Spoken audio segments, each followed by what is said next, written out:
BT11 Breakdown Part 2, and today I'm going over blue cards of Dimensional Phase. But before I do consider liking this video, sharing it with your friends who might want a little insight on the upcoming set, subscribing to the channel, and hitting that notification bell for more future content. There are a few archetypes that get some stellar upgrades, and Wanyamon brings a lot. Wanyamon has uses in not just All-Force Speedramon, since it's blue tamer related, but blue hybrid as well.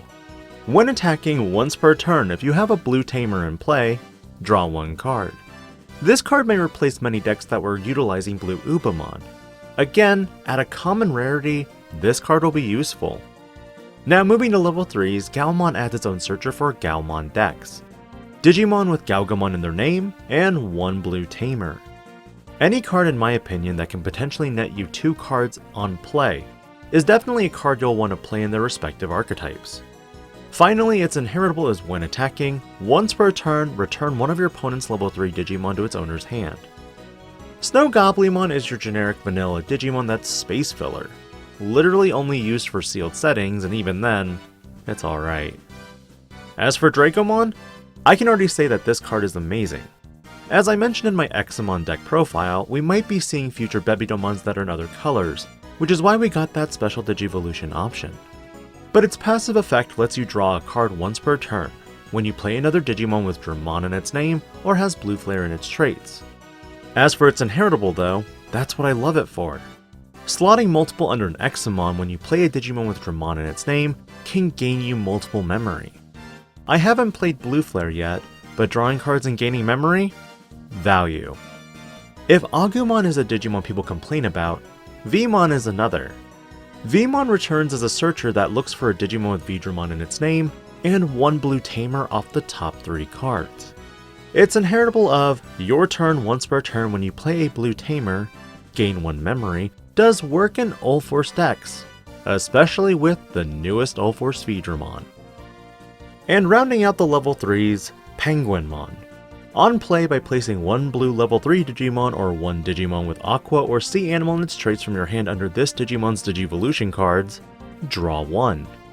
Basically, reload your Aigistramon with sources. Has its uses, but it still feels a little casual to me. Level 4 wise, there are only 3. Galgamon when attacking once per turn if your opponent has 8 or more cards in their hand, gain 1 memory. Inheritable wise, it has an identical inheritable to Galmon.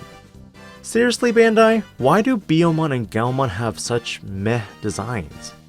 This is another card where I feel like you don't want to attack with into security unless you're in hybrid meta, and even then, if you had inheritable jamming, that'd be nice. But there is a way to fix that. Coming next, Hyogamon is a vanilla Digimon that has a cheap Digivolution cost of 1.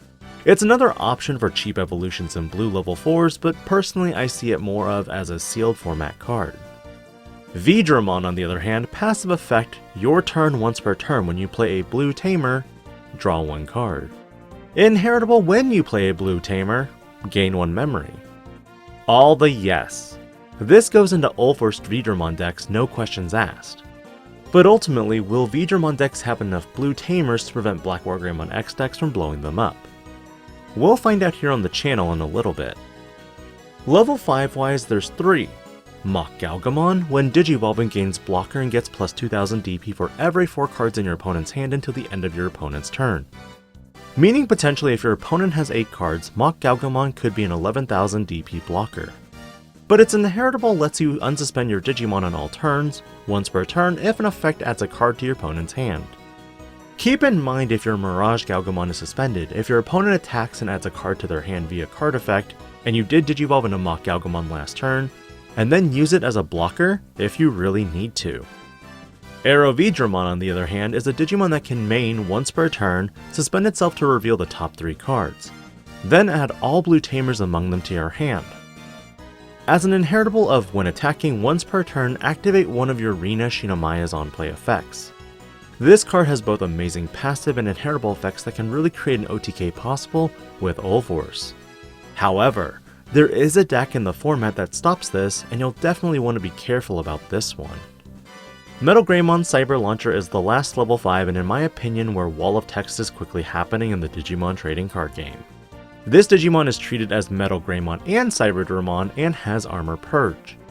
On play or when digivolving, you may place one Digimon card with blue flare in its traits from your hand or under one of your tamers to the bottom of this Digimon's Digivolution cards. Then return one of your opponent's level 3 Digimon to the bottom of its owner's deck. If this Digimon has Cyberdramon, you get to do a level 4 as well. Potentially this level 5 can remove 2 cards. Not a lot to discuss, as it seems standalone blue flare decks didn't perform well at all in Japan. Which brings the discussion to the big boss monsters, Z Greymon, Ulforce Vidramon, and Mirage Gaugamon. Z Greymon can digivolve from 2 from any Metal Greymon. Could be black, could be red. But its when digivolving effect lets you unsuspend this Digimon, and if a card with blue flare or crossheart is in this Digimon's traits, and your opponent has 2 or more Digimon, gain 2 memory. On deletion, save. Then you may place one blue Greymon and one male Birdramon from your trash under one of your tamers with generals in its traits. Its inheritable also gives blocker if the Digimon above it has blue flare in its traits. This card can see some uses considering it can be used in crossheart or blue flare. But overall, I haven't playtested too much with it either yet, so I'm up in the air on this card for the time being. Ulforce Vidramon on the other hand is a powerhouse, when digivolving allowing you to play a blue tamer from your hand without paying its memory cost. Also your turn when you play a blue tamer, unsuspend this Digimon. These effects are not once per turn. On the other hand, its once per turn effect is when this Digimon becomes unsuspended, return one of your opponent's level 4 or lower Digimon to the hand. Increase the maximum level by 1 for each blue tamer you have in play. I'll cover more about this bad boy once we get to the new Rina Shinamaya. The last level 6 is Mirage Gaugamon. When digivolving, return one of your opponent's level 5 or lower Digimon. If no Digimon was returned, add the top card of their security stack to their hand. All turns, whenever an effect adds a card to your opponent's hand, gain 1 memory for every 4 cards in your opponent's hand. There are a few interesting elements about this card and some major improvements from previous Mirage Gaugamon. However, there isn't a way to gain memory to keep it on your turn even if you're fixed at 3 memory with Davis. Because of this, you'll need to implement cards like Hammer Spark or even Blue Memory Boost to keep it on your turn. Tamer-wise, Nikolai Petrov would help, but again it only gains you memory if your opponent adds a card on your turn, not all turns. On the bright side, you can give your Gaomon or Gaugamon jamming with this bad boy, which suddenly makes Gaugamon a little bit more playable.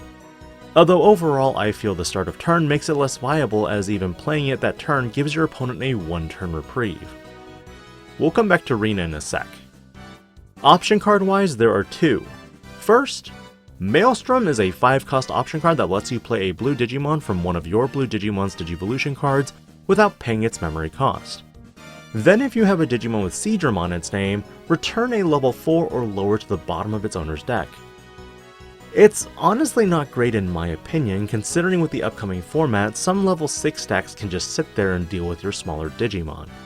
Magma Bomb was insane for the fact that it could even hit level 6s if your opponent only has 1 Digimon on the field.